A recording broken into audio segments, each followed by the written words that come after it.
Kakaproblema lang tayo kay Chito Victolero, Brad, 'pag yung mainit nilabas. 'Di ba, yun ang problema. Problema kay Mainit Chito. yung player naka-shoot, ilalabas mo. Si Ann Macy naka-dress, ilalabas mo. Yan ang problema natin. Oh, si Jason Webb naman, eto lang ho yan, 'di ba? Unless, no? Unless si Jason Webb po ay nag-training abroad, nanood ng napakaraming coaching tutorial sa YouTube, pwede. 'Di ba? Kung hindi, kung dati lang rin, 'di ba?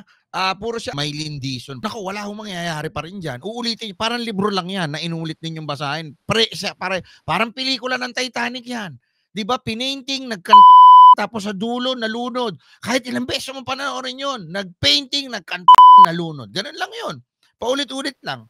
Unless talaga nag-training to. Pero kung ako sa kanya, nung time na inalis ako, nag-aral ako, 'di ba? Mayaman ka naman, 'di ba? Dati senador yung tatay mo, rich kid ka, Inglesero ka. Dapat nag-aral ka na ng coaching, 'di ba? Pagka may mga nagpupunta rito, mga foreign coach, dumidikit ka na. 'Di ba, yung naging stagnant ka rin at nawala. Ito, biglang may break ka sana ngayon.